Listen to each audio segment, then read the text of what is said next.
Today we're going to talk youth sports and how to get these young athletes to be able to better themselves at the sport that they're playing. Now, I'm a parent of two young athletes that are playing softball right now.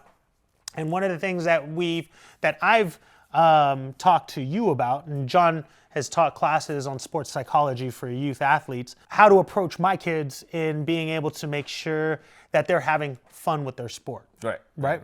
And That's the key thing, right? Is the youth will continue to play and like the sport is if they're having fun.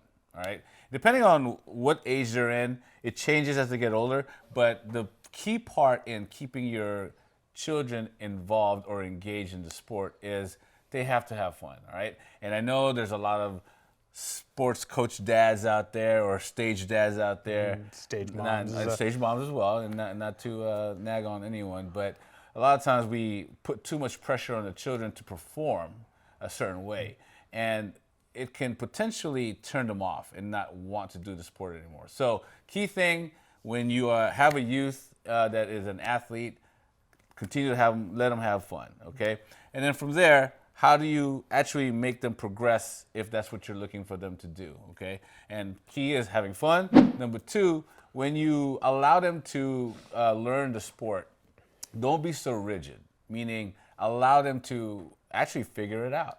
Let their bodies perform the way it's how it's designed, and let them experience how to perform the actual skill in sport. And the more repetition they have, the more their skill will develop. Okay, and the body of the youth is it's mobile, it's flexible, it's strong. There really isn't too much of a restriction that we should apply to it, because the more restriction we actually give the youth on the sport and athlete, then you start seeing rigid movements, and then can potentially put them at risk for any kind of injury. Yeah, a lot of the times that we have our patients that come in here. We have youth athletes that come through, and we want to prevent injuries for them. And some of them will come in with growing pains, right? We've all heard of those terms. Growing pain. I have pain in the knees and the hips. We will normally we'll check them out just to make sure that there's nothing more severe in their case. But kids deal with pain just like adults deal with. Not exactly the same, but kids deal with pain as well. Adults deal with pain. Youth, even in their teens, they will all deal with some type of injury, which is something that we need to assess and fix. But for the most part, when I tell my parents and the young athletes on how to better themselves at the sport, I immediately get, their kid is in weightlifting and strength and conditioning. I have my kid in personal training, or I have my kid getting extra time in coaching. All perfectly fine. Great. Do what you guys need to do. But what I tell them is, how much do they play outside of the sport that they're playing? Cross training. When we say cross sports, cross training doesn't necessarily mean CrossFit or overexerting themselves. It means counterbalancing what they're doing on a daily basis, or counterbalancing the sport that they are playing. And in our case, we tell all of our young athletes, experience different environments. Yep. Play in sand. Nowadays I'm seeing, playgrounds and playground and play structures on turf, and they're not getting the different environmental communication or stimulation from what we did when we were young kids. We were playing in sand, grass, sand, dirt, right. exactly. Right. Mud, all types of stuff. Water. The more you get your child to experience environmental changes or differences in the environment that they're playing in, or really. The more that their body's going to experience and change, and it's going to help their motor development. Yes. It's going to help the way the brain grows and communicates with the world. Right. There's I don't remember the exact study, but there are some studies out there that talk about trampolines, for example, and how trampolines can help with motor development and can actually help stimulate for kids that are in school, that are young student athletes. Yeah. Right? So that's including allowing them to actually run barefoot, right? we want to put shoes on our kids right away.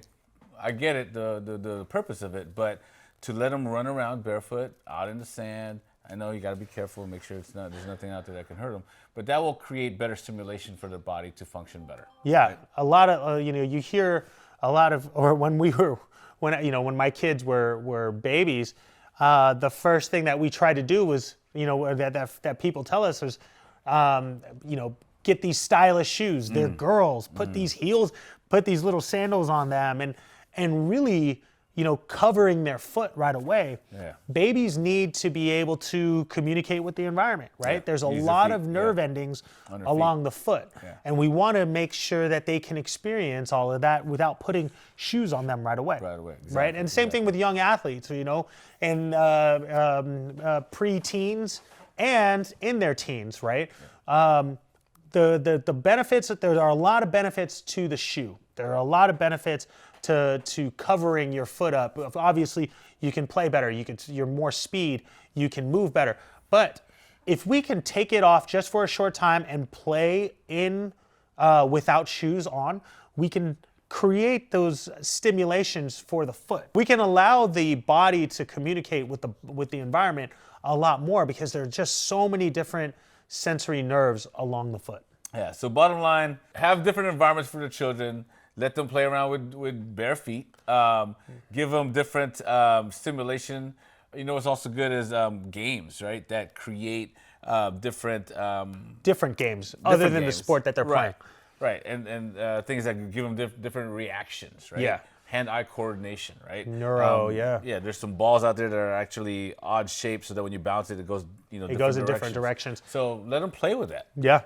Those are great ways to get your youth to actually develop even more reactive time, functionality, and it'll actually should translate into the sport that they're playing. Yeah, and lastly, going off of that topic is there's I just gave a conditioning program to one of the coaches that work with us, and we started the program with some neuro exercises, right? With reaction drills and looking at getting their eyes to track a certain way.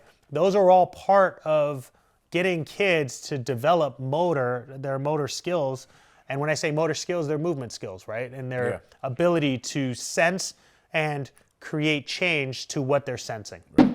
If this helps you guys, make sure you guys comment below. Let us know how this is helping your child or your young athlete. And if you guys need a little bit more on this, let us know. We're happy to give you guys more information on how we can help young athletes succeed in the sports that they're playing. Remember to like, subscribe, share. We're here for you guys to help you guys move better. Thanks, you guys. Till next video.